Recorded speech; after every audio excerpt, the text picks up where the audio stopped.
तो दोस्तों आज मैं देश की सबसे बड़ी जेल तिहाड़ जेल पर आधारित वेब सीरीज ब्लैक वारंट को रिव्यू करने जा रहा हूँ। इस वेब सीरीज के अंदर जेल के अंदर की सच्चाई और जेलरों की जिंदगी के बारे में भी बताया गया है। वहीं हम जेल के अंदर होने वाले भ्रष्टाचार को देखते हैं और कैदियों के साथ कैसे दूसरे कैदियों की गैंगवार होती है। इस सीरीज के अंदर बहुत अच्छा करके दिखाया गया है। ये सीरीज कुछ वास्तविकता पर भी आधारित है। इस सीरीज को पत्रकार सुनेत्र चौधरी की किताब black warrant confession of a Tihar jail पर आधारित एक किताब से लिया गया है। इस वेब सीरीज के सभी पार्ट्स को मैं एक एक करके रिव्यू करूंगा, तो ज्यादा बातें ना करते हुए शुरू करते हैं।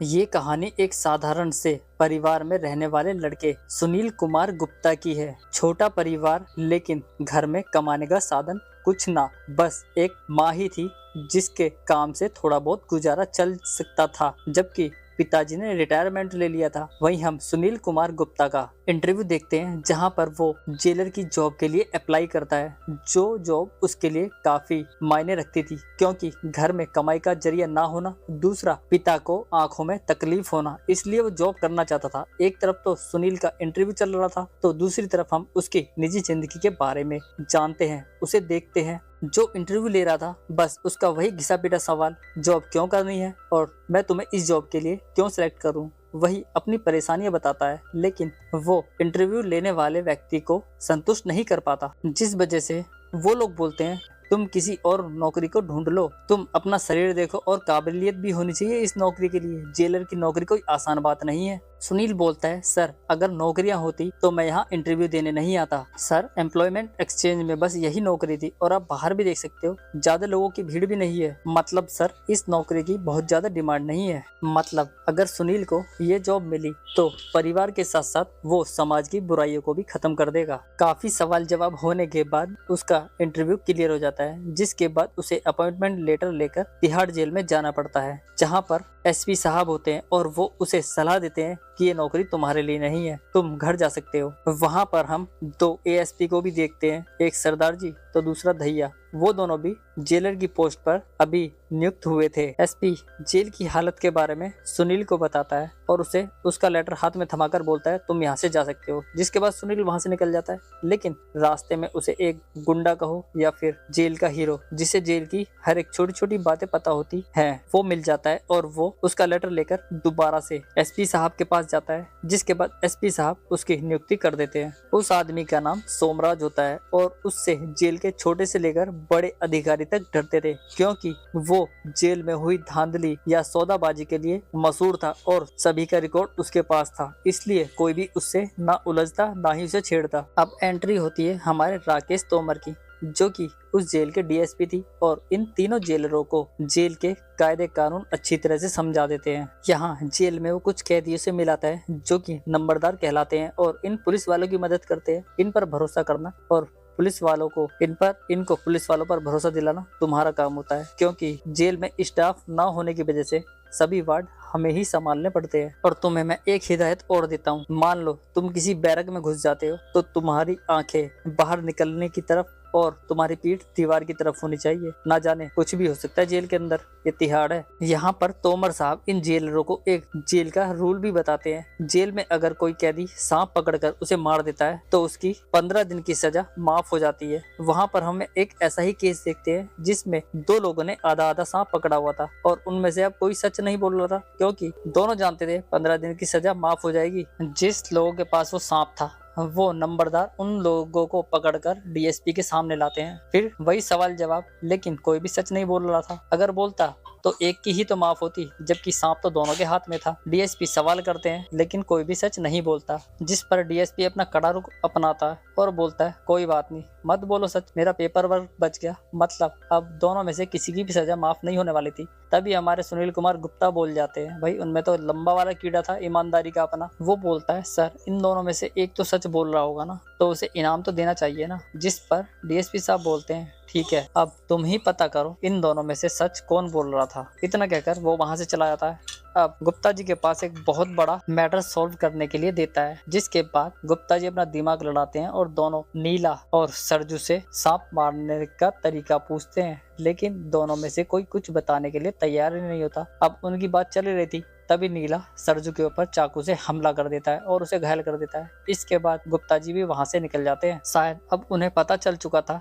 कि बिना किसी वजह किसी भी मैटर में टांग अड़ाना गलत हो सकता है इस जेल में। अब भाई पुलिस के आगे तो गुंडागर्दी किसी की भी नहीं चलती। फिर क्या था, डीएसपी साहब ताव में आ जाते हैं और पकड़कर दोनों को अच्छे से मरम्मत करवाते हैं इनकी, ताकि वो सुधर सके। इसके बाद डीएसपी दहिया और सरदार जी की वर्दी सिलवाने के लिए उन्हें अलग भेज देते हैं, लेकिन वो गुप्ता जी की वर्दी नहीं सिलवा रहे थे क्योंकि उसने बीच में डीएसपी को जो टोक दिया था। जिसके बाद सुनील डीएसपी से माफी मांगता है, लेकिन डीएसपी बोलता है अब पहले केस सॉल्व करो, उसके बाद ही हम तुमसे बात करेंगे, क्योंकि ना तो तुम्हारा कैदियों के सामने जबान खुलता ना ही गाली निकलती मुंह से। तब बोलकर वो भी वहां से चला जाता है। इसके बाद सुनील कुमार गुप्ता उन कैदियों के बारे में जानकारी इकट्ठा करना शुरू करता है, जिसमें उसकी मदद एक नंबरदार करता है। वो जेल में मौजूद 3 गैंगों के बारे में बताता है, जिसमें से पहली गैंग त्यागी गैंग वालों की थी, जो कि सबसे खतरनाक थी और उसका लीडर सन्नी त्यागी था। किसी भी घटना को अंजाम देने से वो नहीं डरता, उसका पूरी जेल में हुक्म चलता है और उसका एक चहेता लवली उसे इन कामों को करने में सपोर्ट करता है।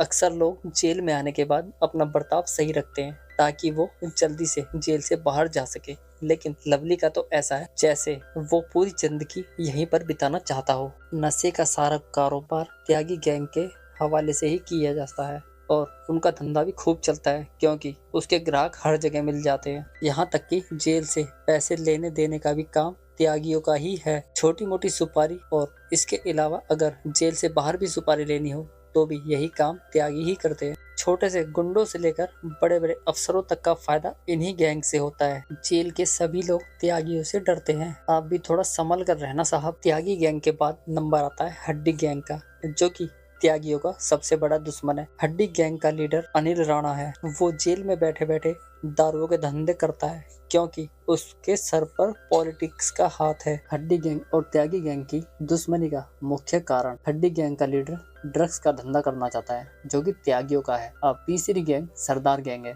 ये भी किसी से कम नहीं है। गैंग लीडर गुरदेव सिंह ये दूसरों से मिलता नहीं है, जिस वजह से त्यागी और हड्डी गैंग की आंखों में चुभता है। फिर नंबरदार उसे सोमराज के बारे में बताता है, जिसने सुनील को इस जेलर की जॉब के लिए भर्ती करवाया था। दरअसल सोमराज बड़े अफसरों की रिकॉर्डिंग अपने पास करके रखता है, इसी वजह से सभी अफसर उसकी बात मानते हैं। इसलिए सुनील कुमार गुप्ता को अब समझ आ चुका था कि उसे किसके साथ मिलना जुलना और उठना बैठना करना होगा। वो था सोमराज, जिसे जेल की हर छोटी से छोटी और बड़ी से बड़ी बातों के बारे में पता था। इसलिए वो सीधा सोमराज से मिलने पहुंच जाता है और उससे उस स्नेक के मारने के बारे में पूछता है। सोमराज, अब आप ही बता सकते हो कि वो सांप किसने मारा। जिसके बाद सोमराज भी ऐसा ही करता है, जो जेलर को सुनना था वो उसी का नाम बता देता है। लेकिन क्या सोमराज ने सही किया था या गलत, इसका पता हमें वेब सीरीज में आगे देखने के बाद चलेगा। अब कहानी में नया ट्विस्ट आने वाला था, क्योंकि सोमराज को जो जानकारी थी वो लीक हो चुकी थी और वो इंडियन एक्सप्रेस में छप जाती है। जिसके बाद एसपी डीएसपी क्या और क्या जेलर सब हक्के बक्के रह जाते हैं। अब उन्हीं की सुध लेने के लिए होम मिनिस्टर सीधा तिहाड़ जेल में रात में एंट्री करते हैं।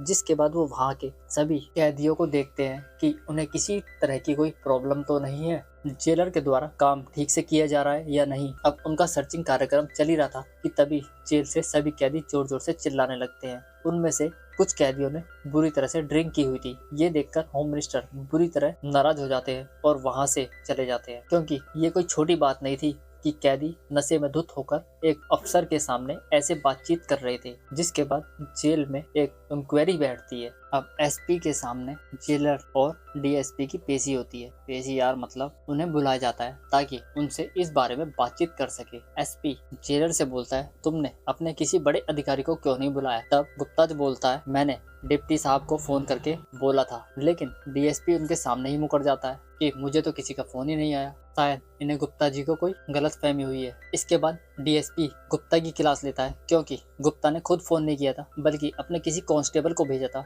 और कांस्टेबल ने शायद फोन ही नहीं किया था। तो डीएसपी बोलता है, तूने मुझे फोन कब करवाया, तेरी मेरी उससे बात हुई क्या। वो बोलता है, नहीं, मैंने बस आपको किसी से फोन करवाया था। यहाँ पर डीएसपी फिर से उस एएसपी सुनील कुमार गुप्ता को अच्छे से समझाता है और बोलता है, जेल में अगर आंख कान खुले है ना तो सारी इन्फॉर्मेशन मिल सकती है, अदरवाइज तुम कुछ नहीं हो जेल के अंदर। तुम्हें सच सुनना है ना, तो पता है वो सांप किसने मारा? वो सरजू ने नहीं, नीला ने मारा है। फिर एएसपी बोलता है सर सोबराज ने भी मुझे वही बताया। तो डीएसपी बोलता है फिर सोबराज ने जो तुझे सुनना था ना वही बताया। तू बिल्कुल बेवकूफ है, बेवकूफ। अपने ऊपर भरोसा कर, जेल में किसी और के ऊपर भरोसा ना के बराबर करना। उनकी इसी गलती के कारण तिहाड़ से उस एसपी का भी ट्रांसफर हो चुका था। यहाँ तक कि एएसपी को कुछ दिनों के लिए छुट्टी दी जाती है। जिसके बाद जेल में हम नीला को देखते हैं, जिसने फिर से सरजू के ऊपर हमला कर दिया था, लेकिन वो इस हमले में बच जाता है क्योंकि नीला सच बोल रहा था और सरजू झूठ। जिसके बाद सरजू सीधा अपने गैंग के पास जाता है, शायद वो उसे बचा लेगा। इसका पता हमें नेक्स्ट एपिसोड में चलेगा। तो कहानी आपको कैसी लगी कमेंट करके जरूर बताइएगा। मिलते हैं नेक्स्ट वीडियो में, तब तक के लिए धन्यवाद।